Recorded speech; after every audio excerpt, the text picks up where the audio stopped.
ka dažiem vecākiem bija grūti dzirdēt, ka es teicu, ka Radzīmu nevajadzētu motivēt. Es sapratu beigās, kāpēc.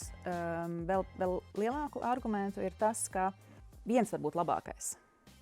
Un ja mans mērķis būtu kļūt par labāko, ir ļoti liela iespēja, ka es to nedabūšu.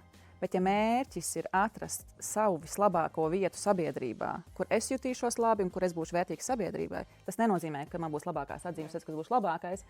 Un tas ir, es ceru, tas, uz ko mēs ejam, ka mēs iemācāmies ieraudzīt, un bērni iemācās ieraudzīt to, kas viņiem sanāk, ko viņi var, ko viņi prot. Jo tajā brīdī visi būs uzvarētāji. Mēs šito iepriekšējā sarunā dzirdējām, jo mūsējie skolēni ir paņēmuši absolventi, un Hugo tagad arī saka, ka ir paņēmuši lietas. Mums nebija nemaz nejausmas, ko viņi atbildēs, un baigi forši, riktīgi labi. Jā, ka viņiem ir, viņi jūtas, labi, jā, ir spriedzīta stresa, bet viņi tomēr ir iemācījušies risināt, jā. Nebaidīties, pašdarīt. Jā, Tas bija labs vārds. Kādas stratēģijas es ieteiktu citiem?